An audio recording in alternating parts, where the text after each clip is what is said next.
Buenos días, ¿cómo andan? Vayan Buenos apareciendo. días. ¿Cómo Buenos están? días. Hola, buen día. Buen día. Buenas, buenas. Buen día. Hola, Elida.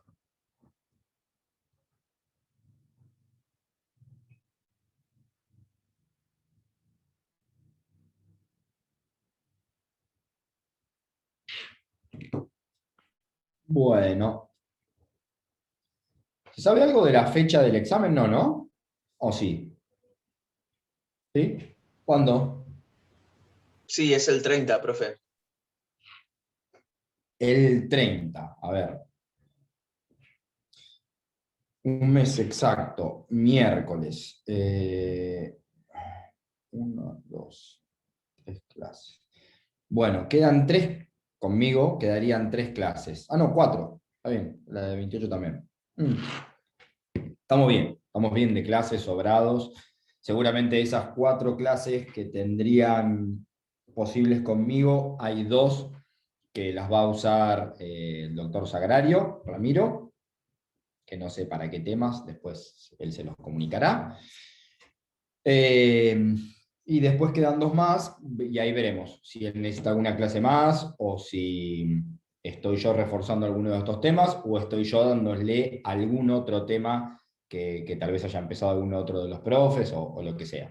Pero nos vamos a seguir viendo, eso es lo importante. Con el estudio, ¿cómo vienen? ¿Va queriendo de a poco? ¿Lo van llevando? Profe, la unidad, la que estamos viendo ahora es larguísima.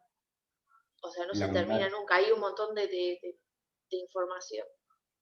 sí, la unidad de bolsa es larga. Yo les doy un solo consejo extraoficial y solo a los fines de facilitar, no de que después utilicen el consejo para querer salvarse de algo. El consejo es, digo, generalmente se toma lo que se da. Y más aún, y acá viene el pequeño plus de consejo, más aún en esta temática. ¿Por qué? Porque el tema del mercado de capitales es como muy específico y no lo da ni cualquier profe, ni tampoco lo toma cualquier profe. Entonces, lo que digo es, básicamente siempre las preguntas y demás rondan por los temas básico principales, por decirlo de alguna manera, y son los que yo intento abordar en las clases. Obviamente, hago esta aclaración, primero como les digo, que es extraoficial en el sentido que después no pueden decir, che, pero Nahuel dijo de que esto, no, porque toda la materia es tomable en su totalidad, por ende la unidad entraría toda. Pero bueno, al margen de eso, sí la aclaración es que suele ir las preguntas por lo que se ve en clase, más aún en este tema específico, sí también agrego esto. Ojo, hay tal vez cosas que yo digo, se las nombro y les digo, chicos, después ustedes péguenle una leída o véanlo o refuércenlo. Bueno, eso yo entiendo que está dado en clase. Bien, obviamente hay temas en los que me explayo mucho más y otros en los que menos. ¿Por qué? Porque hay temas que entiendo que son más difíciles de entender que otros, hay temas que entiendo que son más de memoria, que ustedes los leen y los aprenden, y otros que requieren un poquito de explicación, y otras veces hasta por cómo se da la clase. Digo, a veces hay cuatrimestres que digo unas cosas y cuatrimestres que digo otras. Entonces, pero bueno, es un todo la clase y por ese lado van a ir bien. Porque es verdad, en esta bolilla van a encontrar mucha cuestión en el programa que van a ver que es bastante, algunos temas alejados de lo que yo doy. Entonces, bueno, nada, en principio, solo como consejo pre-examen, dejen eso de última un poquitito para más adelante. Estuve todo el fin de semana pensando en mandar un mail preguntando lo que acaba de decir y digo no, porque me va a decir, tenés que estudiar toda la unidad. Y voy de resumen como 100 hojas y me estoy por morir, pero bueno, No, me claro. sirve el consejo, gracias. Bueno, mejor. Intento dar un consejo, entre comillas, buena onda, digo, en el sentido de que yo también soy y fui alumno, y cuando uno está estudiando, también quiere un poco de data para el examen, o que ayude un poco al estudio. La respuesta de chicos, todo se toma, ya la saben, digo, no me van a decir eso. Pero bueno, yo qué sé. Después vean ustedes cuánto tiempo les queda, y siempre todos nosotros hacemos lo mismo. Cuando llegamos a un examen, tenemos que empezar a decir, bueno, esto no llego, esto no llego, esto no llego, esto no llego. Digo, en mayor o en menor medida, a todos nos pasa lo mismo. Entonces, si algo van a descartar, descarten lo que no se dio, y en este tema especial de mercado de capitales, casi con seguridad que lo que yo no he dicho en la clase no se va a tomar. Obvio, siempre que tengan un examen con nosotros y por ahí cambia la metodología y son las mismas preguntas que las, no sé, las hace otro profe o el titular, y ahí ya no puedo obviamente asegurarles nada, pero igual va generalmente por acá, y habiendo sido el primer examen de la forma en la que fue, con más seguridad la segunda parte, que son menos, va a ser oral, o si no es oral va a ser escrito, pero igual las preguntas las vamos a hacer nosotros desde la comisión. No creo que haya algo unificado para todas las comisiones, así que ahí no creo que anden mal. Bueno, ¿alguna duda, pregunta, algo? ¿Comentario? ¿Nada? Bueno, arranquemos. Seguimos con lo que ya estuvimos estudiando y charlando del mercado de capitales. Habíamos empezado un poco tímidamente a hablar ya de los instrumentos financieros en sí. Digo, hablamos un poquito de las acciones, hablamos más que de ellos en forma particular, hablamos en forma genérica o como clasificación. ¿Por qué? Porque se acordarán que yo les dije, bueno, hay instrumentos de renta fija versus instrumentos de renta variable. ¿Vieron? ¿Se acuerdan que charlábamos un poco en esa clasificación o diferenciación de los instrumentos? Lo que no habíamos empezado a hacer, y es un poco el objetivo de la clase, no habíamos empezado a hablar de cada uno de esos instrumentos de forma particular. Y es un poquito la idea de la clase de hoy. Es bien sencillo esto, solo que hay algunos instrumentos que tal vez no son tan conocidos y por eso vale la pena charlarlos en clase. Aparte, entiendo, esto es lo más importante, si se quiere, por lo menos a los fines de la practicidad. Después de una pregunta teórica puede haber otras preguntas que también sean importantes, como las operaciones y demás, pero en cuanto a los instrumentos, me parece que es algo bien, bien importante para que sepamos nosotros como estudiantes de Derecho, digo, más allá del examen. Bueno, vuelvo a esa primer gran división o clasificación. Instrumentos de renta fija versus instrumentos de renta variable. Muy por arriba, pero no por eso poco preciso, reiterar o recordarles que el instrumento de renta fija es aquel instrumento que, dicho de una u otra forma, le proporciona al inversor una certidumbre, un conocimiento de su cronograma de pagos. Esto es, plazos de pago y montos o porcentuales de ese pago. Bien, cuando yo invierto en un instrumento de renta fija, sé, y ahora voy a hacer algunas aclaraciones con esto de ser tan tajante en la certidumbre, pero para que se entienda, sé en un instrumento de renta fija cuándo voy a cobrar y cuánto voy a cobrar. Ahora, hago la aclaración con lo tajante de la certidumbre. Obvio, chicos, en nuestro país no hay nada muy cierto que digamos, y menos cuando se trata de cobrar algo. Porque para pagar sí sabemos cuándo vence, y sabemos que al otro día hay intereses, pero para cobrar no es tan sencillo en nuestro país. Entonces, esta certidumbre y muchas de las cosas que yo voy a hablar ahora de los instrumentos, cuando hablemos del riesgo sobre todo, quiero que ustedes hagan el esfuerzo, porque para un argentino requiere un esfuerzo entenderlo de esta forma, pero hagan el esfuerzo de comprender que es un lineamiento teórico. Cuando yo digo los bonos no tienen mucho riesgo o son menos riesgosos que los valores de deuda fiduciaria, es en teoría.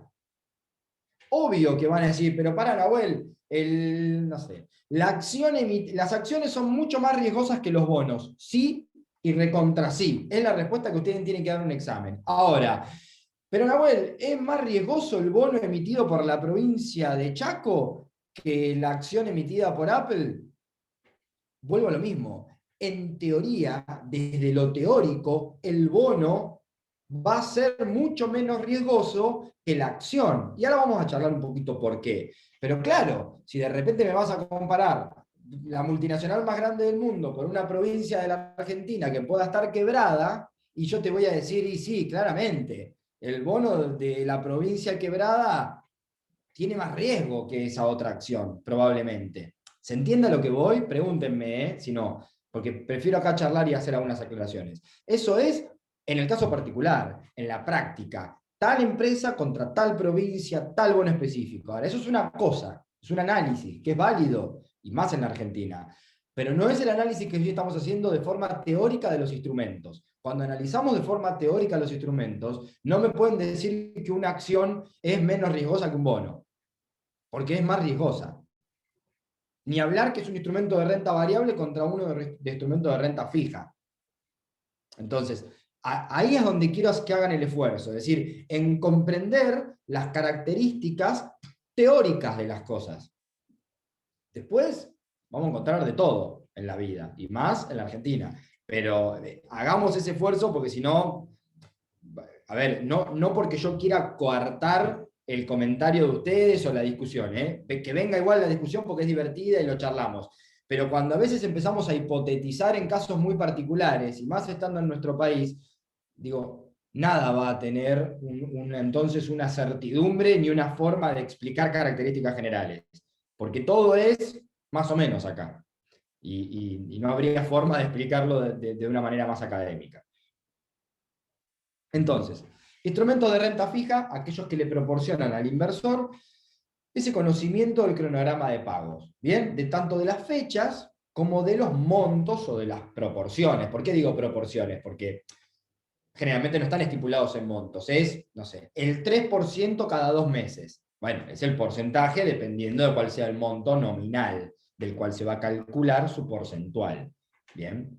Por eso jodo a propósito con las palabras técnicas para que vean cómo es el tema del vocabulario, que a veces es un poco complejo acá. Lo que es el valor nominal, lo que es el porcentual, la tasa de interés y bueno, algunas otras cosas que ya hemos charlado, que no es con ánimo de complicarlos, solo con ánimo de que se familiaricen con algunos conceptos, y algunos sí necesariamente a los fines de un examen está bueno que los tengan, otros no tanto porque tal vez son secundarios o demasiado económico-financieros, y ya no sería prudente que yo se los exija como docente de derecho. Pero después hay tecnicismos que tienen que ver con nuestra materia que les hace falta a ustedes y se nota mucho en los orales. Entonces, por eso hago siempre ahí el esfuerzo.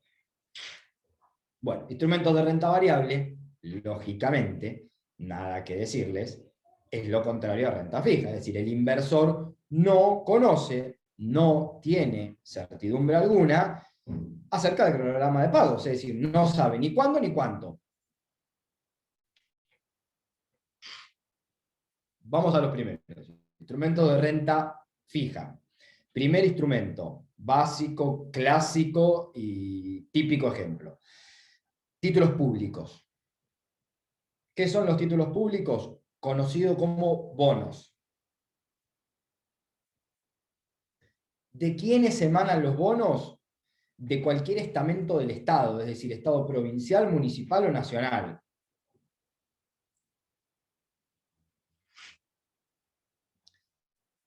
¿Qué es un título público? Una emisión de deuda.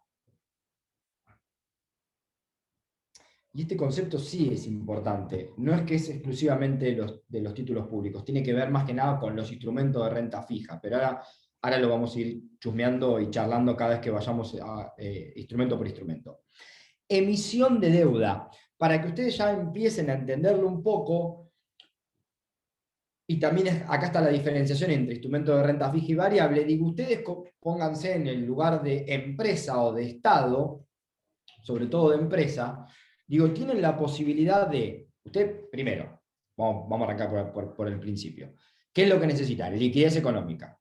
¿Qué pueden hacer? Ir a los bancos. Bueno, dejémoslo de banco porque ya lo vimos en la primera parte. ¿Qué otra cosa pueden hacer? Acudir al mercado de capitales. Ok, estamos en el mercado de capitales. ¿Y qué pueden hacer? Bien, y acá viene un poco esto de emisión de deuda. Emitir deuda o emitir algún otro instrumento que lo que dé es coparticipación Ejemplo, si yo emito una acción, como ya se los he comentado en alguna de las otras clases, estoy perdiendo parte de mi patrimonio. Dejé de ser el dueño al 100% para pasar a ser el dueño al 90% porque emití el 10% de ese patrimonio en acciones. ¿Bien? Entonces, la acción, ¿es una emisión de deuda? ¿Yo me endeudé con alguien? No.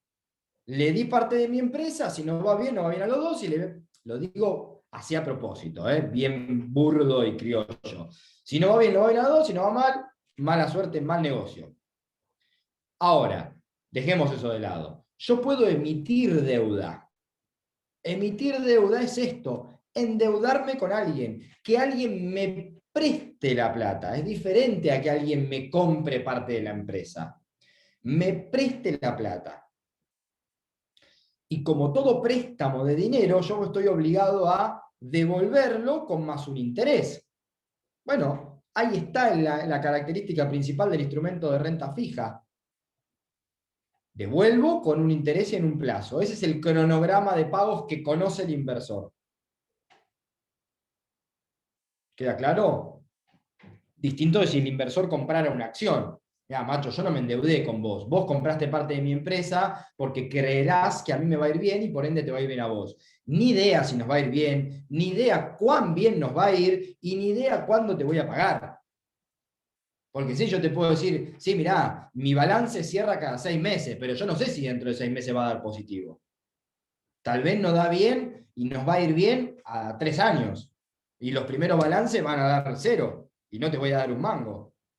Ahora vamos a ver cuando veamos acciones. Pero bien, digo, cuando compramos un instrumento de deuda, es un instrumento de renta fija porque tenemos la certidumbre, con esa excepción que ya charlamos, muy entre comillas, pero es certidumbre al fin, de que nos van a devolver lo que se llama el valor nominal, lo que visto del otro lado se llama el rescate del capital, es decir, si yo te presté 100, me vas a devolver 100, y además me vas a pagar un interés. Es la amortización, la ganancia, la renta. ¿Bien? Bueno, el título público, entonces, específicamente, es un instrumento de deuda. El Estado decide endeudarse. ¿Cómo se endeuda? Dice, muchacho, ¿cuánta guita necesitamos para tal proyecto? Vamos a pavimentar. Bueno, perfecto, necesitamos 100 palos. Genial. ¿Qué hacemos? Vamos a ir a que la gente nos preste los 100 palos. Bárbaro. ¿Cómo hacemos? Bueno, emitimos 100 papelitos de un palo, es una tontería, bien, y los metemos en el mercado, ahí el mercado de capitales, para que la gente los compre. Bueno, ¿y qué le vamos a dar a la gente? Bueno, le vamos a decir que en 2 años le vamos a devolver ese palo que está pagando y le vamos a decir que le vamos a pagar un 6% trimestral. Bien, eso es un bono. También creo que lo dije en otras clases. Cuando ustedes escuchan o leen BODEM 25 o BODEM 2025, es bono del Estado Nacional que vence en el 2025. Y así con todas las siglas de todas las provincias, municipios y demás. Bien, ese es el bono. Que repito, puede haber de un municipio, una provincia o el Estado Nacional. Obviamente, en el caso particular, analizarán cuál puede ser más o menos riesgoso. Si lo está emitiendo una provincia o un Estado nacional o municipal que en ese momento está en déficit, tendrá un riesgo mayor. ¿Y qué tendrá que hacer? Ya, también creo que ya lo dije en otro momento. Digo, Más alto. O sea, claro, exacto, un interés más alto, porque es lo que hablábamos el otro día. Digo, si no, todos comprarían bonos de Suiza y nadie compraría bonos de Argentina. ¿Y dónde están los fondos buitre comprando bonos? Gente de miles de millones de dólares o empresas o bancos que decidieron comprarle bonos a la Argentina. ¿Dónde está el negocio? Claro, el negocio está en que van a pagar un interés que no lo consiguen en ningún lugar del mundo. por eso no decían, por ejemplo, sacar un plazo fijo en el banco, por ejemplo. Claro, por supuesto. Bueno, y ahí me das el pie a decirles una cosa. Digo, como característica general, reitero esto, los bonos son un instrumento de riesgo muy bajo. Bien, de riesgo muy bajo. Y si yo les digo que tiene un riesgo muy bajo, por ende, tiene un rendimiento muy bajo. claramente. Si no, sería una tontería. Riesgo muy bajo, un rendimiento muy alto, ¿quién haría otro negocio? Bien. Riesgo bajo, rendimiento bajo. Repito, como instrumento. Característica general. Obviamente habrá que analizar caso particular del bono que se trate, con el plazo que se trate, en el momento que esté emitido y por quién esté emitido para saber si es más o menos riesgoso. Ahora, siguiendo un poco lo que decía Karen, los bonos, como característica general, son menos riesgosos y otorgan menos rendimiento que el resto de los instrumentos financieros, pero general o tradicionalmente, el rendimiento es aún un poco mayor que los plazos fijos de los bancos. Y eso es importante. Porque yo como inversor digo, voy a hacer una inversión totalmente conservadora. Bien, ¿qué vas a hacer? Voy al banco y pongo un plazo fijo. ¿Y qué otra opción conservadora tenés? No, ninguna otra. Sí, compro dólares, bueno, lo que sea. No, pará, tenés el mercado de capitales. No, el mercado de capitales es timba. Ahí, no, pará. Hay instrumentos de renta fija con bajo riesgo. ¿Cuál? La compra de un bono. Después vemos de quién de ese bono, ¿no? Para que realmente sea de poco riesgo y de bajo rendimiento también. Pero ojo, porque ese bajo rendimiento es mayor que un plazo fijo, generalmente. Nahuel, Sí, una consulta. ¿Y los bonos después los puedes Lorenzo. revender en el mercado secundario? Sí. ¿Antes de que se venza el plazo? Sí, claro. Sí, claro. Ahí va con las características generales. Sí. Ahí aprovecho lo que me dice Lorenzo y aclaro 2 o 3 cositas que generalmente, digo, las aclaro acá porque es el primer instrumento que vemos, pero se replican en casi todos los instrumentos. ¿Cuáles son estas cosas genéricas que se replican? Primero, que los hay de diferentes tipos. ¿Qué quiero decir? Hay con tasa de interés fija, hay con tasa de interés variable, hay en pesos, hay en dólares, hay a corto plazo, hay mediano plazo y hay a largo plazo. ¿Se entiende? Digo, estas características generalmente se replican en la mayoría de los instrumentos. Hay algunos instrumentos que por su condición tienen algunas de esas características más restringidas. Ejemplo, cheque de pago diferido. No hay a largo plazo, porque los cheques de pago diferidos son siempre con un máximo de 360 días. Entonces no podrías hacer una inversión de un cheque de plazo diferido a largo plazo, porque no existe, no te lo permite la ley. Por ejemplo, ahora lo vamos a ver, pero digo, sacando esas características particulares de algún instrumento, generalmente los instrumentos los son así, abiertos y genéricos en cuanto a que los hay, con tasa de interés fija, variable, en pesos, en dólares, a corto plazo, mediano plazo, con sistema de amortización trimestral, mensual, semestral, anual. Digo, eso no hay algo que sea de una manera y que se replique siempre así. Bien, eso puede ser diferente dependiendo de cada uno. Y la otra cosa que se replica también en todos los instrumentos financieros, pero en algunos tendremos alguna diferencia para comentar, es lo que me preguntaba recién Lorenzo. El tema de, ¿yo lo puedo comprar para vender? Sí. Prácticamente todos los instrumentos financieros tienen 2 posibilidades de obtención de ganancias por parte del inversor. Yo puedo comprar un instrumento financiero para ganar plata con la renta que ese instrumento me dé. Y acá estoy intentando ser minucioso con las palabras para no caer en ningún ejemplo. ¿Por qué? Porque la acción no sabemos si me va a dar o no dar, pero sí da utilidades, que después puede no dármelas en el caso particular, porque la empresa no dio ganancia. Está bien, pero suponiendo que las dé, cada 6 meses o cada 1 año o cada 3 meses, cuando la empresa cierra el balance, va a decir, muchachos, todos felices, ganamos 10 palos, soy el dueño, sos el dueño, pero ya no del 100, del 90, llevate el 90 de 3 palos y el restante 10% entregáselo a los otros dueños, a los que te compraron las acciones. Eso es el reparto de utilidades. ¿Bien? Que digo, ojo, puede que esté o no esté, en el sentido de que la empresa tenga o no ganancias, pero como concepto, reparto de utilidades hay siempre. Después puede no haber nada para repartir porque a la empresa le fue mal, repito. Pero no por eso deja de existir el reparto de utilidades. Y en los bonos o el instrumento de renta fija hay un pago de interés, de amortización, cada 3 meses, cada 2 meses, lo que ya hablábamos recién. Entonces, lo que quiero decir es, yo como inversor puedo comprar el instrumento financiero para hacerme de ese dinero, o puedo comprar el instrumento financiero para ganar con la diferencia entre la compra y la venta, lo que técnicamente se llama spread. ¿Bien? Esto es, yo compré la acción, bueno, no sé si alguno está en el mundo de las criptomonedas. Hoy lo digo porque ya cada vez hay más gente, y sobre todo los jóvenes, como son ustedes, yo ya no tanto, a veces se ayornan más con estas nuevas modalidades de inversión. Yo hace poco incursioné en este tema, a título personal, digo. No desde lo académico. Y un poco es eso, digo, lo que se llama como el trading, que también se podía hacer en el mercado de divisas, no necesariamente en la criptomoneda. Digo, está esto de yo compro para vender. Y siempre digo el mismo ejemplo, ¿habrán visto alguna película de la bolsa de Estados Unidos y ese griterío que ya no existe más, ¿no? Porque hoy ya todo es virtual, con órdenes por computadora y demás, pero digo, como pantomima quedó interesante para definirlo, para el ejemplo. Habrán visto a los gritos, compro, vendo, toda esa voracidad, como si algo se estuviese por morir en segundos, porque están en la compra y venta en lo minucioso, es decir, en ganar poquito, pero con mucho volumen de operaciones en un mismo día. Y esto es, compré a 1,10 y subió 1,11, vendé. Y ganá 1.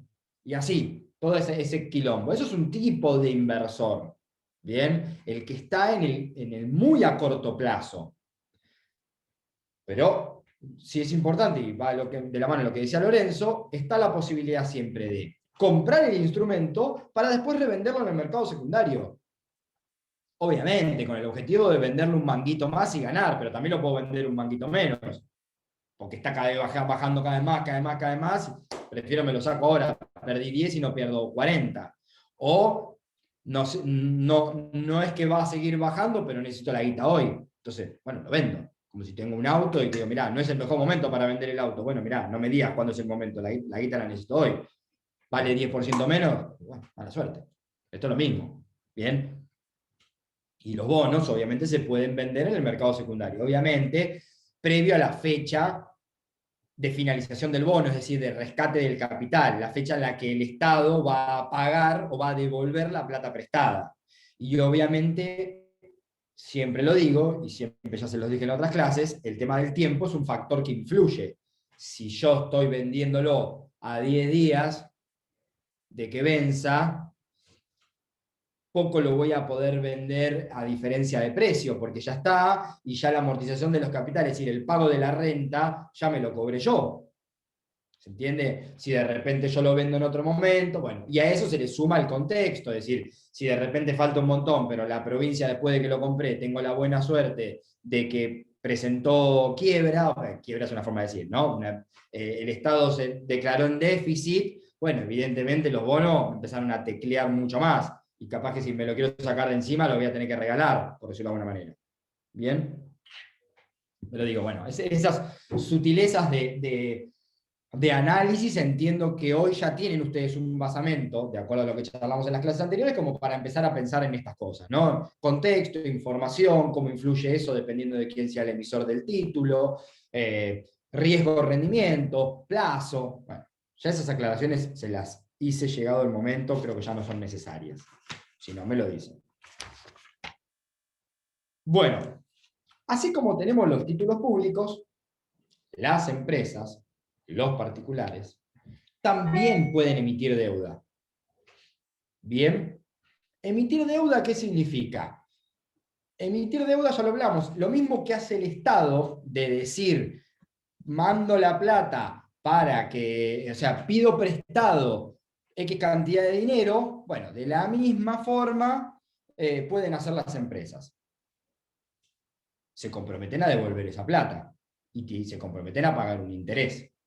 ¿Bien? ¿Cómo se llaman esa emisión de deuda cuando es del sector público? Títulos públicos. ¿Cómo se llama esa emisión de deuda cuando es del sector privado? obligaciones negociables, ON es la sigla.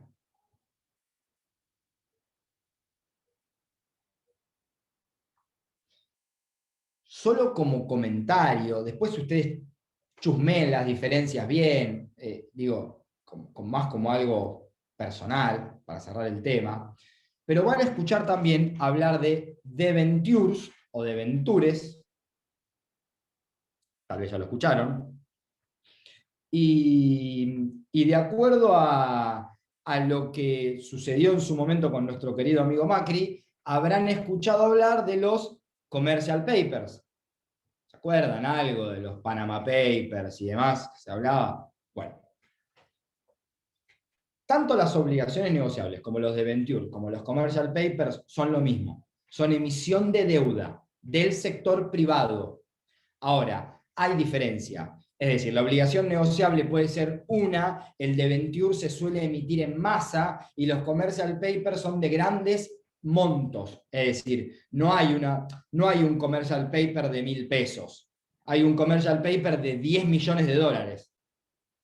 Bien, la deuda que cada papelito atribuye al inversor que la compra, su valor nominal, en el commercial paper es de gran denominación. Lo suelen comprar fondos de inversión, bancos interamericanos, no lo compro yo, ni ustedes, ni Carlos, que va y dice, voy a invertir, vamos a comprar un commercial paper. Bueno, juntate con todo el país para comprar un commercial paper, porque va a estar complicado por el mundo. ¿Se entiende? Esa es la principal diferencia. Y los debentures tienen que ver más que nada con la emisión en masa, a diferencia de la obligación negociable. Pero más allá de esas diferenciaciones, me interesa que se queden con esto. La emisión de deuda, cuando está emitida por parte del sector privado, obligación negociable. ¿Es lo mismo que el título público? Sí, es lo mismo que el título público, chicos. Es decir, deuda, plazo para devolver la guita, y en el medio te paga un interés. Hay de renta, hay de interés fijo, variable, hay de los dos. Hay a corto, mediano, largo plazo, hay de los tres. Como les decía cuando hablábamos hoy con el comentario de Lorenzo. Bien, esto se replica en casi todos los instrumentos. Ahora, como característica general, son de mayor riesgo que el del título público y por ende de mayor rendimiento. Obviamente, ¿no? Y obviamente como característica general. Porque conozco más de una empresa que es 10.000 veces más rentable y más confiable que la gran mayoría de todos los estados que conforman nuestro estado. Municipal, provincial y nacional.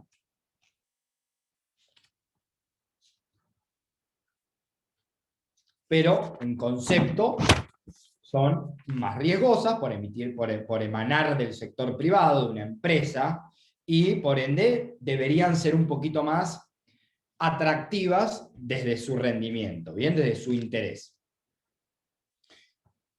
Vamos con otro instrumento. Valores de deuda fiduciaria. Y acá nos complicamos un poquito.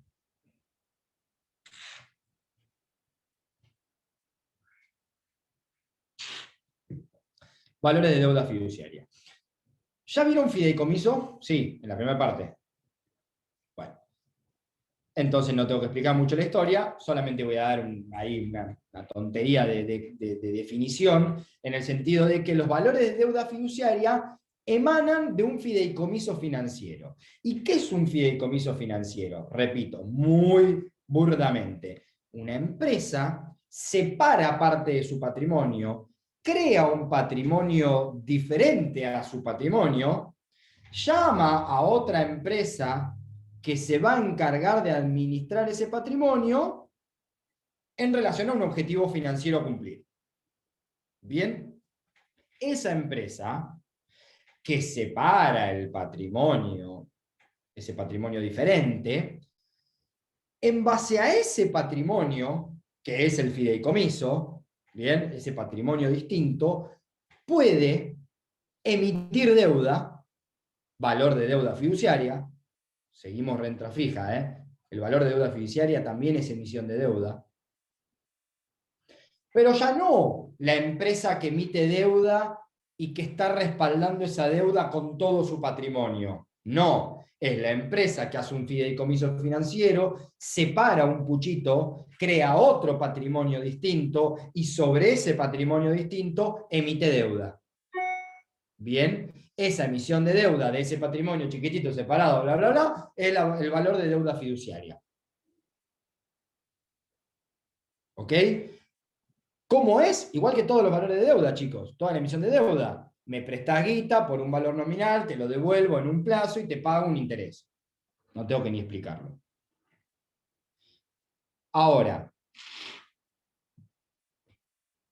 pregunta para ver cómo están con esto del entendimiento del riesgo, rendimiento y demás.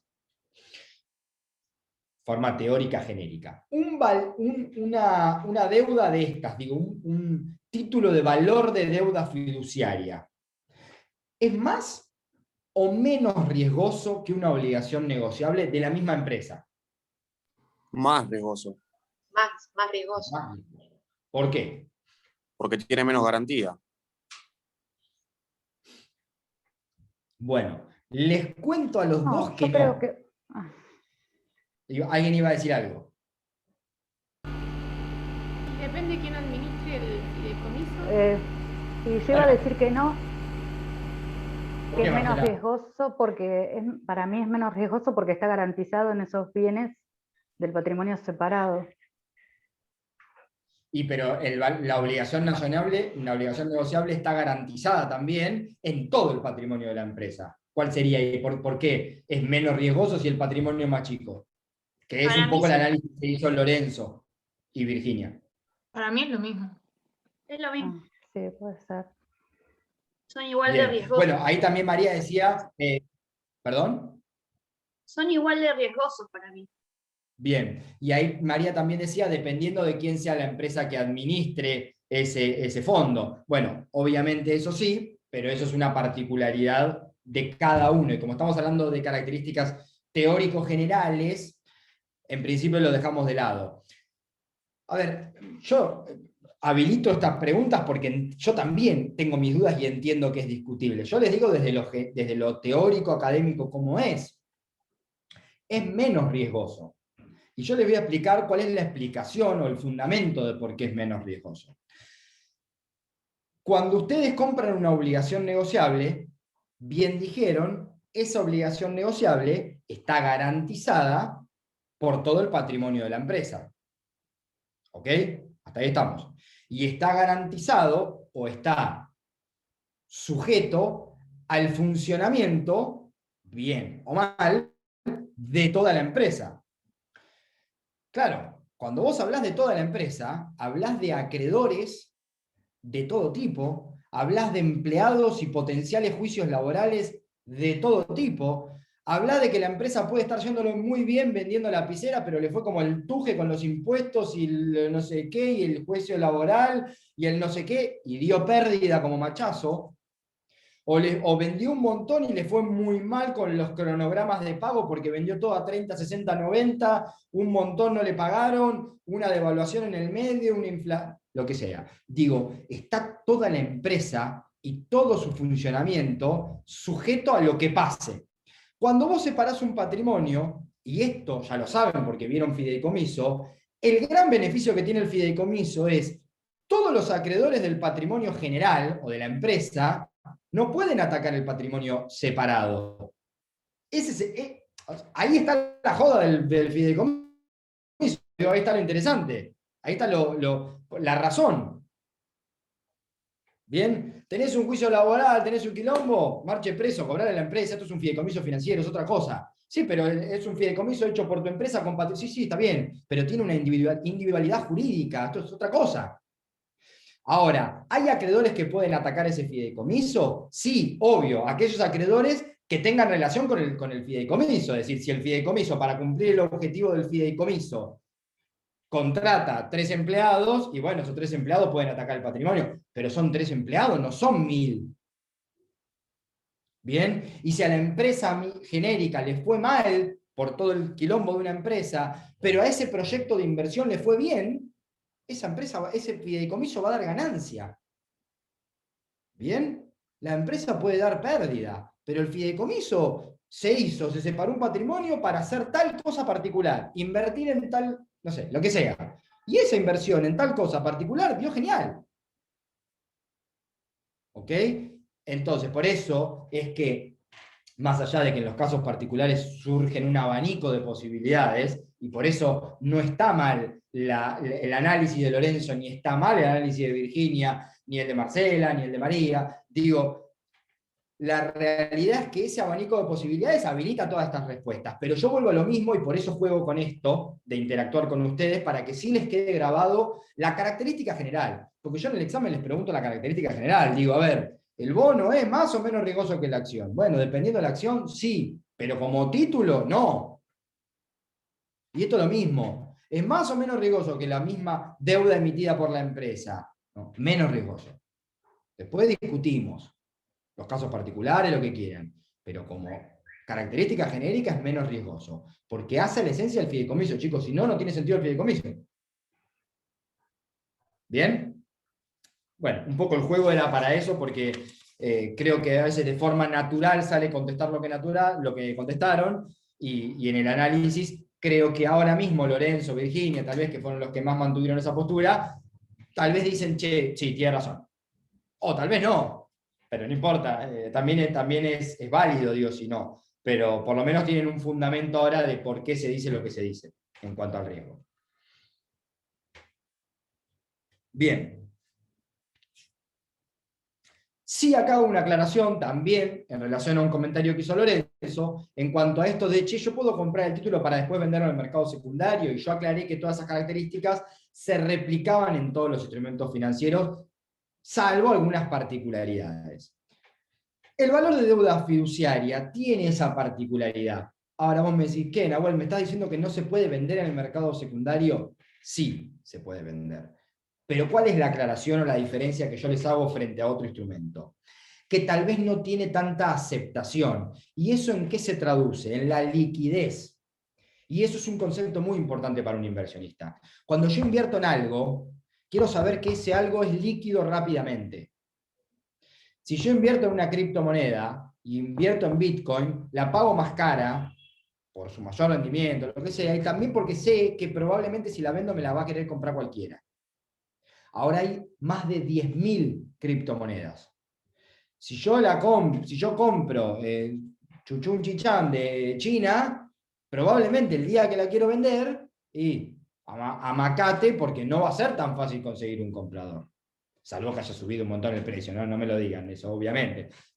Pero digo, como concepto, esto, yo vuelvo siempre a lo mismo, primero porque me gustan los autos, segundo porque en el trabajo mío particular como abogado represento concesionarias, y como que todo me va siempre por los ejemplos de los autos. Pero digo, esto es lo mismo que un auto. Si yo, digo, todos sabemos que, no sé, tal marca tiene mucho valor de reventa, y lo pago un poco más caro, pero me lo saco de encima rápido, el día que lo quiero vender. Y otras marcas u otros modelos, y bueno, tal vez lo pague más barato, tal vez el auto está buenísimo, lo que vos quieras, el día que lo querés vender es más complicado. El valor de deuda fiduciaria entra en esos. Digo, no, como concepto genérico, no son tan sencillos de ingresarlos en el mercado el día que te los querés sacar de encima, si tu objetivo es comprar para vender. Si tu objetivo es comprar para bancar el proyecto y que te pague el interés, la deuda, perfecto. Bien. Otro instrumento de renta fija, el último. Cheque de pago diferido. Acá lo mismo, arranco por otro lado, pero digo, la misma aclaración que hacía en el valor de deuda fiduciaria, es decir, todas las características son genéricas, y ojo con algunas particularidades. En el valor de deuda fiduciaria, la particularidad de que no es tan fácil venderlo en el mercado secundario. Acá la particularidad que le vamos a cambiar es que no los hay a mediano o largo plazo. Porque los cheques de pago diferido pueden tener un máximo de 360 días. Yo no puedo emitir un cheque a 2 años. ¿Ok? Entonces, se entiende que dentro del año estamos hablando de un corto plazo. No hay tampoco, por si alguno me lo va a preguntar, algún parámetro cierto e indiscutible de qué es corto, mediano o largo plazo. Se entiende que pasado el año, o los 2 años, dependiendo del rubro, es mediano plazo. Pasado los 5 años ya es más a largo plazo. Bien, más o menos. Bueno, el cheque es una emisión de deuda, renta fija. ¿Por qué? Porque yo te estoy diciendo a vos, te voy a pagar tanto tal día. Hoy no tengo la guita, si no te pagaría. Bien. También lo vimos cuando vimos descuento de documentos. Si yo te doy un cheque de Claro, pago eso me iba a preguntar, porque creo que lo vimos también en el mercado del dinero, digamos, con Claro, los claro. bancos. Porque si yo tengo un cheque, y me viene bien el comentario, Karen, si yo tengo un cheque de pago diferido y el cheque de pago diferido dice, no sé, páguese 10.000 pesos, no es un pagaré, ¿no? Pero digo, tiene fecha en noviembre, ¿yo qué puedo hacer? Y guardarlo y aguantar a noviembre. Pero si yo necesito la plata hoy, porque en definitiva todo lo que estamos viendo en este módulo es porque necesito guita. Si yo necesito la plata, tengo este crédito de 10.000 pesos. ¿Qué puedo hacer? Y bien decía Karen, voy al banco y hago un descuento de documentos. Claro, bueno, de la misma forma que una empresa en vez de emitir acciones puede ir al banco y pedir un crédito. Digo, a muchos de los instrumentos le vas a encontrar ese paralelismo, porque ya lo vimos en la clase 1.1, cuando yo le decía mercado del crédito, se desdobla en mercado del dinero y mercado de capitales. Es decir, para obtener guita, puedo ir acá o puedo ir acá. Después veré si puedo cumplir los requisitos para ir acá y para ir acá, ¿no? Y a veces ni para ir acá ni para ir acá. Hay gente que ni siquiera puede ir a un banco a pedir un crédito y dice, no, vaya a una cueva. Yo acá no le presto ni loco. Entonces digo, no importan los requisitos, pero como concepto también genérico, cuando necesito guita, puedo ir al banco o puedo ir al mercado de capitales. Y como inversionista, cuando quiero buscar una rentabilidad porque quiero poner guita, que es la misma guita que le va a ser prestada a ese otro, digo, ¿puedo ir acá o puedo ir acá? Bien, entonces, de todo vas a encontrar este paralelismo. El cheque de pago diferido se podía ir a descontar. Cuando ustedes lo descontaban en el banco, ¿qué dijimos que hacía? El banco te aplicaba una tasa de descuento, que es una tasa de interés, pero como vista al otro lado de la moneda, es decir, en vez de pagarte el interés, te lo descuentan, donde van a tener en cuenta el tiempo que faltaba para poder cobrar el cheque y van a aplicar la tasa de interés. ¿Bien? El 2% mensual. Bueno, en vez de pagártelo al revés, te lo van a descontar y te van a decir, faltan 6 meses, es de 10 lucas, toma tanto. ¿Ok? Ese tanto, esa diferencia es lo que va a ganar el banco por anticiparte la plata y esperar a la fecha del cobro del cheque. En el mercado de capitales pasa lo mismo, es decir, yo tengo cheque como empresa, tengo un montón de cheques y puedo salir a descontarlos al banco o puedo ir al mercado de capitales. Y digo, bueno, no, meto los cheques en el mercado de capitales y que me lo compre la gente. Y créanme que este es un instrumento de los más utilizados. De hecho, Mar del Plata creo que es el único o el que más utiliza la bolsa de Mar del Plata. Que es la venta de cheque de pago diferido. Bien, lo mismo, se paga un interés y demás. Ahora, en cuanto al riesgo, si es lo que les interesa saber, suelen ser mucho más riesgosos como emisión de deuda, como instrumento de renta fija. ¿Por qué? Porque prácticamente todas las empresas pueden emitir cheques. Y evaluar la solvencia de esas empresas es complejo, porque son muchas. Entonces, si bien es un título que da un montón de beneficios en cuanto a su ejecución y demás, no deja de ser un instrumento riesgoso. Bien, por ende el rendimiento tiene que ser mayor también, tiene que ser interesante. Reitero, como característica genérica. Sí, también es importante saber que los cheques de pago diferido son instrumentos que en muchas ocasiones en el mercado de capitales suelen estar patrocinados o garantizados, que es lo mismo, por sociedades de garantía recíproca que le llaman. Importa, o sí importa, digo, lo que me interesa que sepan, sí, me desdigo yo solo, perdonen. Lo que interesa, o lo que me interesa que sepan, es de que el cheque de pago diferido como instrumento muchas veces está garantizado por una empresa que es como una especie de aseguradora, que forma parte del mercado de capitales y que lo que hace es decir, bueno, mirá, paga un puntito más, pero si la empresa no te paga el cheque, yo te lo pago. Es un poco lo que hablábamos al principio del mercado de capitales con esto de la seguridad que tiene el sistema. Bien, No es lo mismo entonces comprar un cheque en una cueva, que comprarlo en un banco, que comprarlo en el mercado de capitales, o que comprarlo en el mercado de capitales garantizado por una sociedad recíproca. ¿Ok? Obviamente, ¿dónde está la joda de todo esto? Y en el interés que va a pagar. Está claro. Más seguro, menos riesgoso, menos rendimiento. Pero sí es importante que sepan de que existen estas sociedades de garantía recíproca que patrocinan o garantizan este tipo de instrumentos. Bueno, hasta acá, instrumentos de renta fija. ¿Alguna duda? ¿No? Muevan las cabezas aunque sea así. Bueno, listo. Dejo instrumento de renta fija, vamos a instrumento de renta variable. Acciones. Primero, principal, claro ejemplo, típico ejemplo y demás. De forma indirecta, paralela y de medio de costado, ya charlamos lo que son las acciones, pero vamos a volver un poquito y refrescar un poco el concepto. Las acciones son cuotas partes de una empresa. Por ende, el que tiene una acción es copropietario de esa empresa. ¿Estamos todos de acuerdo? Váyanme diciendo lo que no están entendiendo o lo que dicen no me cierra. Porque puede suceder. Porque también siempre hago el mismo chiste, tal vez seguramente ya lo hago, digo el mismo ejemplo. Si yo compro acciones de YPF, ¿voy y cargo nafta gratis porque soy el dueño? Claramente no. El ejemplo es bien tonto y la respuesta es bien clara. Pero si yo les pregunto por qué, ¿es tan clara la respuesta? ¿Por qué no? Soy el dueño. Pero sos profe, el por dueño un... que proporciona tu acción y puedes tener ¿Cómo, Karen? que sos el dueño, pero en proporción a lo que vos comprás, a tu acción. Bueno, pero yo le digo, cargame nafta, llename el tanque, que son unos dolorosos 7.500 pesos, por lo menos en mi vehículo, y dura tan poco.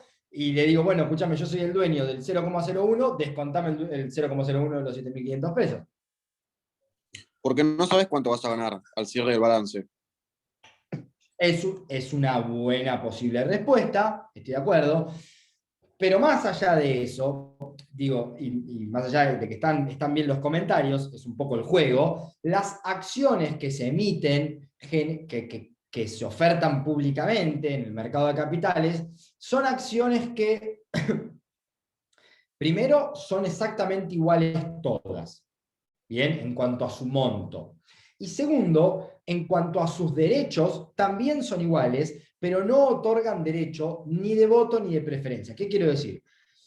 Las acciones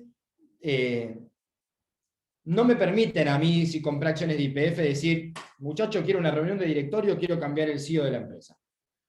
Van a decir, váyase a su casa, señor, está grande ya y no está entendiendo bien cómo funcionan las acciones.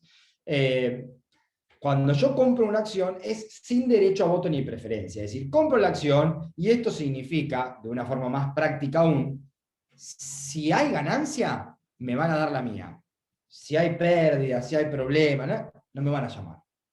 Entonces esto también es un punto importante, porque parece una tontería y muchas veces yo hago la joda de la pregunta, a veces la hago en examen y pisan el palito. En este sentido, si al cierre del balance dio positivo, ¿me van a dar la que me corresponde? Sí, dicen todo. Si al cierre de el... Esperen porque me entró una llamada y se me pasó en la pantalla de la computadora. Voy a sacar el Bluetooth.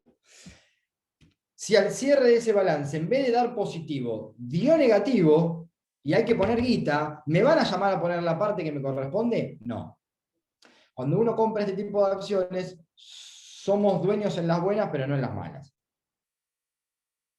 Bien, entonces, eso también es importante tener en cuenta, porque a veces trae lugar a dudas. Pero bueno, vamos a O volver sea, al principio. profe, perdón, Sí. que solamente Sí, sí. se lo tendría en cuenta cuando, o sea, haría algo el que tiene la acción, digamos, cuando hay ganancias, si no, nada, está ahí como una planta, digamos.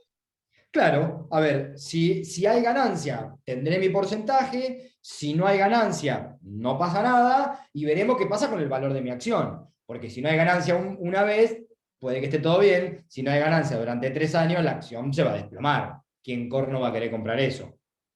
¿Bien? Pero sí, es así como vos decís.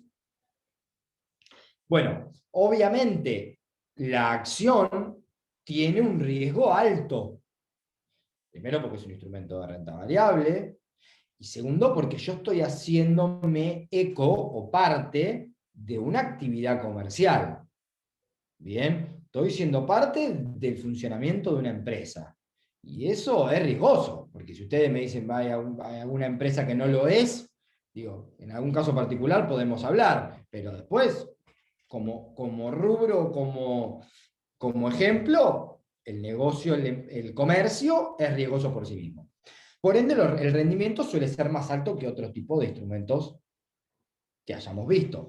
Más aún, como es de renta variable, el concepto de renta variable ya dijimos que era el desconocimiento de ese cronograma de pagos. Acá, esa posibilidad de rendimiento no es que es más alta que otros, no tiene techo. Yo puedo haber comprado una empresa, una acción en $1 y haber subido a $100.000. Como ha pasado en muchos casos. Bien, quienes han comprado acciones de empresitas muy chiquitas, que por lo que sea, después han subido y demás.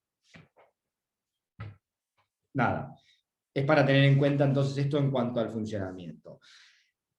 Como lo dijimos hoy, ¿cómo se gana dinero con las acciones? Acá sí, básicamente son los dos pilares que ya charlamos. El reparto de utilidades o el spread, es decir, la diferencia entre la compra y la venta. O ambas, obviamente. Es decir, me las quedo 5 años, me cobro las utilidades de 5 años y después la vendo. Bueno, ahí ganaste con las dos, claro. No es que es una o la otra. Y sí es importante, generalmente, como característica, es un instrumento financiero muy líquido. Bien, es un instrumento financiero fácilmente de despojarse. Después charlaremos en qué precio, si ganaste o perdiste, porque la vendiste muy barato o porque la vendiste muy caro, y después charlaremos de si es de una empresa muy conocida o compraste acciones de una empresita muy chiquita y no te está haciendo tan fácil desprenderte. Bueno, obviamente, como concepto genérico, las acciones son fácilmente liquidables. Otro instrumento de renta variable. Perdón. Fondos comunes de inversión. Esto también tal vez lo habrán escuchado ustedes, y alguno capaz sabe lo que es, y otro lo escuchó pero no tiene ni idea. El fondo común de inversión es una buena salida para un pequeño inversionista que quiere hacer una inversión y no sabe cómo. ¿Por qué? Primero porque están manejados por una empresa. Generalmente los bancos tienen estas opciones. Si ustedes se meten en el home banking, muy probablemente tengan la opción del fondo común de inversión y de poner guita ahí. El fondo común de inversión no es ni más ni menos que un patrimonio, pero en vez de un fideicomiso financiero y historieta, es un patrimonio que esa sociedad gerente arma basado en cuotas partes, obviamente, y esas cuotas partes las ponemos todos nosotros los inversionistas, y esa sociedad gerente invierte. Esa sociedad gerente, bien digo, invierte. Ahora, es tan genérico el concepto como en sí mismo, digo. Me van a decir, ¿pero es riesgoso o es conservador? ¿Y es fijo o de renta variable? Y hay de todo, chicos. Es decir, hay fondos comunes de inversión que hacen solo inversiones de renta variable. Hay fondos comunes de inversión que hacen solo inversiones de renta fija. Hay mixtos. ¿Bien? Hay más a corto plazo, más a mediano plazo, más a largo plazo, o hay, los que tal vez son más normales, equilibrados, mixtos. Esto es, se hace una especie de balance, como si fuese un perfil de inversor genérico, y decir, bueno, de 100 vamos a poner 10 en algo riesgoso, pero con un posible mayor rendimiento, 5 acá, 30 allá, 40 en algo conservador, y vamos a formar un portfolio de inversiones equilibrado. administrados por esa sociedad gerente. Y estos fondos comunes de inversión los hay abiertos y los hay cerrados. Los abiertos son de plazo indeterminado, es decir, están en continuo funcionamiento, y su patrimonio, de ahí lo de abierto, no tiene límite. Es decir, siempre se pueden seguir sumando inversionistas y pondrán su cuota aparte, y ese patrimonio se contabilizará o se analizará siempre en cada momento determinado. Es decir, hoy el patrimonio es de 100 palos, porque hay tantos inversionistas que pusieron tanta guita. Mañana de repente entró otro inversionista con un montón de guita y pasó a ser otra la ecuación. Bien, lo mismo las inversiones. Digo, hoy todo el patrimonio de este fideicomiso invertido da esta ganancia. Entonces nuestro patrimonio hoy vale esto. Obviamente no importa lo que pusimos para conformarlo. Probablemente pusimos menos, sería lo lógico. Pusimos menos y hoy vale esto. Buenísimo. Si hoy queremos saber cuánto vale mi parte, y bueno, dividí esto por la cantidad de cuotas partes que hay en ese fondo común de inversión, y sabrás cuánto vale lo tuyo, sin importar cuánto pusiste, porque puede valer menos, puede valer más. Y eso es una cuenta que hay que hacerla todos los días, porque las inversiones son continuas. Y los fondos comunes de inversión cerrados, a diferencia de abiertos, son de un plazo determinado, y su patrimonio es cerrado, es decir, bueno, es un patrimonio de tanta guita, conformado por tantos inversionistas que pusieron tanta guita cada uno. Esa cuota parte se puede vender, claro. Es como si fuese la cuota parte de una empresa. Y bueno, mi parte de ese fondo común de inversión cerrado lo vendo en el mercado. Yo tengo el 10% de tal fondo común de inversión.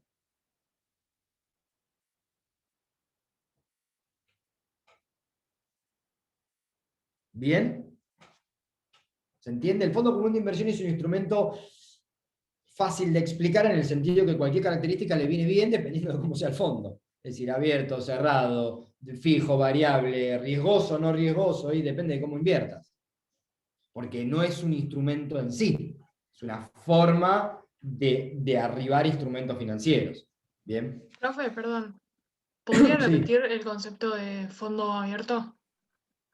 Fondo abierto, sí, en el cual, es un fondo común en el cual las cuotapartes son indeterminadas, el plazo de ese fondo común que se creó es indeterminado también, va a estar toda la vida invirtiéndose, y las cuotapartes que lo conformen también son abiertos. Bien, el patrimonio de ese fondo común de inversión está constantemente en movimiento y puede seguir sumándose gente o yéndose gente. Gracias. De nada. Nahuel, una consulta. Sí, Lorenzo. ¿Y el fondo común de inversión lo puede conformar cualquier persona, digamos, así como decir, dirigirlo? ¿O tiene que ser una empresa homologada y demás? No, tiene que ser una empresa, tiene que ser una sociedad gerente, que es la que se encarga de administrar el fondo común de inversión. Probablemente se exijan ciertos requisitos para ingresar en el mercado de capitales, esa inversión bajo ese formato de fondo común de inversión. Entiendo que sí, desconozco honestamente esos requisitos y demás, pero me animaría a darte de respuesta de que no puede ser cualquiera, tiene que ser una empresa y muy probablemente tiene que pasar por algún filtro de autorización y demás para poder conformarse jurídicamente dentro de lo que es el Instituto del Fondo Común de Inversión.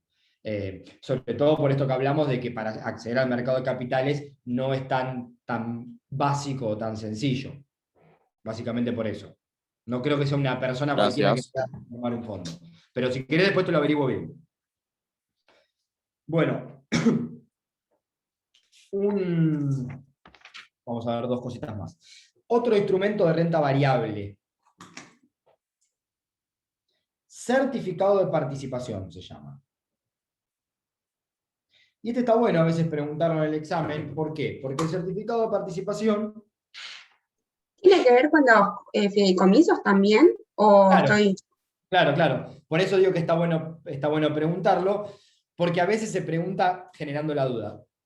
Recuerdan, y espero que sí, porque si no están teniendo problemas de memoria, porque fue hace 20 minutos atrás, cuando hablamos valores de deuda fiduciaria, toda la cuentita que yo les hice era que era un fideicomiso financiero, que era la empresa que separaba el patrimonio, que traía otra empresa que administraba ese patrimonio, y que garantizado en ese patrimonio o en relación a ese patrimonio podía emitir deuda. ¿Se acuerdan? Valor de deuda fiduciaria. Ahora, todo ese mismo cuento, basado en ese patrimonio, que es el fideicomiso, pero la empresa no emite deuda, sino que emite certificado de participación. Le dice a la gente, muchachos, yo como empresa creé este fideicomiso financiero para este objetivo financiero, ¿quién se quiere sumar? No quién me presta guita y cómo se la devuelvo. Eso es un valor de deuda fiduciaria. No les estoy pidiendo que me presten guita. Les estoy diciendo quién confía en mi proyecto y compra una parte. ¿Bien? ¿Se entiende la diferencia? Por eso es un instrumento de renta variable. Y ese es el certificado de participación. En el nombre se los está diciendo. Como el otro le está diciendo, valor de deuda fiduciaria. Deuda emitida o emanada de un fideicomiso. Bueno, esto es certificado de participación, es ser parte de ese fideicomiso financiero. Bien, a ver, explicarles algo acá no tiene mucho sentido. Es como comprar una acción, pero del fideicomiso financiero. Al igual que cuando yo les explicaba el valor de deuda fiduciaria, les decía es como comprar una obligación negociable. Y la diferencia, y era lo que jugamos cuando charlamos de eso, acá es lo mismo. Cuando hablábamos del riesgo de comprar una obligación negociable o un valor de deuda fiduciaria, ¿qué era menos riesgoso? Era menos riesgoso el valor de deuda fiduciaria. Por esto que charlábamos, el patrimonio dividido, los acreedores, bla, bla, bla. Con esto pasa un poco lo mismo. Bien, acá yo estoy como comprando una acción, no digan comprar una acción, es comprar un certificado de participación, pero para que me entiendan, el paralelismo es como lo mismo, digo, o le compro una acción a la empresa, pero estoy sujeto a lo que le pasa a la empresa en general, o compro una acción, certificado de participación, solo de ese fideicomiso financiero. Bien, y en principio va a ser menos riesgoso. Y en principio va a tener menor rendimiento. ¿Ok? Obviamente, si quisiéramos también comparar, si comparamos el certificado de participación con el valor de deuda fiduciaria, ¿qué me dirían en cuanto al riesgo-rendimiento? La deuda fiduciaria ¿La deuda fiduciaria es más o menos riesgosa? es menos riesgosa. Menos. Menos. Bien, perfecto. Era para ver si estábamos todos entendiendo lo mismo. Obviamente, cuando compro el certificado de participación, es más riesgoso porque me hago carne de una actividad y de lo que vaya a pasar con esa actividad, y por ende, mayor rendimiento en el caso de que lo haya, obviamente. Bueno, hasta acá, todo lo que es instrumento de renta fija e instrumento de renta variable. Bien, dividido en los instrumentos más clásicos. Existen también instrumentos derivados. El instrumento derivado los vamos a tocar un poquito por arriba ahora y los vamos a charlar un poquito mejor la semana que viene o cuando nos toque. El instrumento derivado es un instrumento financiero que tiene como subyacente otro contrato. Y solo como ejemplo, y después lo vamos a charlar la semana que viene, o la clase que viene, ¿se acuerdan cuando hablamos de las opciones en esto de las operaciones? ¿Se acuerdan allá atrás? Que yo les decía, ojo, porque las opciones no es solo una alternativa de la operación a plazo, a término fijo o con opción, sino que la opción en sí es un instrumento. Bueno, es por esto.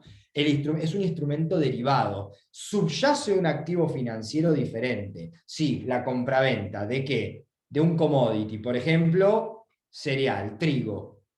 ¿Bien? He ahí el activo subyacente, la operación principal.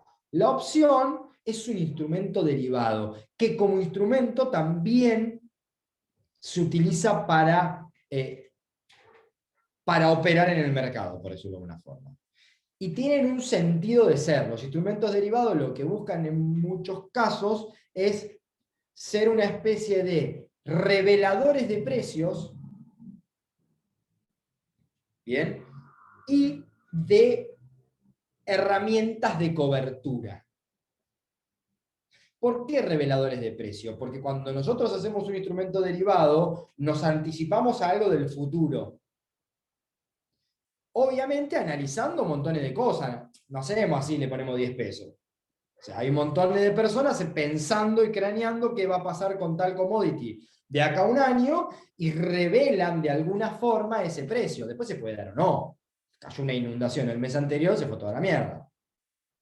Pero, digo, hay un porqué en ese precio de esa opción. Entonces, de algún modo, si yo estoy afuera, puedo ver qué pasa en el mercado con esas opciones de ese commodity y en algún punto darme información de ese precio a futuro. ¿Bien? Y también son certificados, o herramientas de cobertura, porque me permiten cubrirme frente a otras operaciones. Ya lo vamos a ver cuando veamos específicamente, pero por ejemplo, si una aerolínea vende pasajes aéreos, obviamente, ¿no? Que va a vender de acá a un año, porque si yo me meto en la página de cualquier compañía, puedo comprar, saquémonos de la pandemia, pero puedo comprar el pasaje para la vacación del año que viene. Ahora, ¿la aerolínea sabe cuánto miércoles va a valer el petróleo el año que viene? ¿Y cómo sabe cuánto vale el pasaje si no sabe cuánto le valen los costos? Digo, porque el remisero, anda a decirle al taxista que te diga cuánto te va a salir de tu casa al trabajo, pero no hoy. Decirle, che, pasame el precio porque quiero saber cuánto va a valer en agosto del 2023. ¿Y yo qué sé te va a decir? No sé cuánto va a valer la nafta. Ni la nafta, ni las cubiertas, ni la bajada de bandera, ni la hora de trabajo, ni nada. ¿Y por qué una aerolínea así? Bueno, no importa. Como ejemplo, digo, hay empresas que lo que hacen es tener herramientas financieras para cubrirse frente a ciertos desfasajes. Bien, por ejemplo, con contratos de futuros. Che, te compro hoy tantas toneladas de petróleo para el año que viene. Y ponemos un precio. Y si el año que viene vale la mitad, no me importa, te va a decir la aerolínea. Yo me cubro. Prefiero saber cuánto vale hoy, vender los pasajes aéreos hoy, porque los pasajes aéreos no se compran 2 días antes, como un taxi, ni un día antes, ni una hora antes, se venden con antelación, entonces yo me cubro de ese riesgo. Y si vale la mitad, y me ganó el otro chocho de la vida, porque vendió petróleo al doble de lo que valía en el momento que lo tuvo que entregar. Bien, entonces los contratos de futuros, que van a encontrar mercados de futuros, donde en esos mercados se cotizan instrumentos de futuro, o se operan con instrumentos de futuro, los contratos de futuro tienden a esto, claramente, a revelar precios y a cubrirme de las operaciones. Pasa en el campo, pasa en montones de grandes industrias, ¿bien? Me cubro de ciertas cosas porque no es no está ahí mi negocio, no está mi negocio en ver cuánto vale el petróleo, no. Mi negocio está en vender pasajes y que el avión vaya lleno. Entonces, no me hinche, no puedo tener la bola de cristal y saber cuánto va a valer el petróleo. Entonces, preferible, si va a valer el doble, vuelo gratis, porque no me alcanza ni para pagar lo que me dio la gente. Entonces, prefiero cubrirme, hacer una operación a futuro, correr el riesgo de estar pagándolo el doble, o un poco más, o lo que sea, pero que no me lleve a la quiebra. Porque yo ya le pongo el precio al pasaje aéreo en relación al petróleo, se acabó el problema. Bien, solo como ejemplo. Reitero, los instrumentos derivados los charlamos la próxima clase. Igual, díganme si hay alguna duda. Lorenzo. ¿Y de alguna manera no podrían convertirse en instrumentos de renta fija? Porque, digamos, con una opción de compra a futuro, vos estás comprando una acción ahora a, no sé, $100, la estás vendiendo en noviembre a 140. Ya sabés que tu ganancia asegurada es de 40. Estás convirtiendo el instrumento en una renta fija. Sí, desde ese análisis. No desde el análisis de decirte, justamente me estás hablando de que es una opción. ¿Qué significa que es una opción? Que hay alguien que puede tener la opción de decirte que no. Y si cuando llega noviembre te dicen, ni en pedo te la vendo 140. Quédate con la prima que te pagué por mes, pero no porque vale 200. ¿Dónde está tu renta fija? Bueno, pero si es un contrato futuro, sí. Si es un contrato de futuro, sí. Pero como instrumento derivado, porque el activo subyacente va a seguir siendo fijo o variable, depende del activo, ¿se entiende? Si vos lo que estás haciendo es una opción para comprar una acción, yo te puedo entender que charlemos de si la opción es de renta fija o de renta variable, haciendo el análisis que vos me haces, y está totalmente bien. Ahora, el activo subyacente que yo estoy comprando, en este caso, que ejemplo que vos pusiste, es la acción, es de renta variable. El activo. ¿Bien? La operación que yo estoy haciendo previo o como derivada, por eso se llama instrumento derivado, como derivada de esa operación principal, bueno, la operación derivada o el instrumento derivado, podremos charlar si es de renta fija o de renta variable, estoy totalmente de acuerdo con eso. La operación o el instrumento derivado, que es el contrato de futuro, es el swap, es la opción. El activo subyacente, que es la operación que subyace por debajo, compra de una acción, va a ser de la característica que sea el activo que estés comprando. Claro, la operación en el todo, digamos, se convertiría en renta fija o variable. Claro, exactamente. Exactamente. Pero bueno, es analizable en cada caso particular, obviamente. ¿Alguna duda o algo? ¿No? Bueno, mejor. Nos vemos la clase que viene, que sé que no va a ser el lunes que viene, porque yo el lunes que viene no puedo, porque tengo audiencias y ya arreglé con Ramiro para que dé clases él. Sí puede que sea el otro lunes, ya ahí no lo sé. Tal vez él quiere seguir porque ya enganchó un lunes con el otro y quiere terminar de dar él, y nos veremos recién dentro de 3 lunes, o no, no lo sé. Pero el lunes que viene no nos vemos. Cualquier cosa me escribe.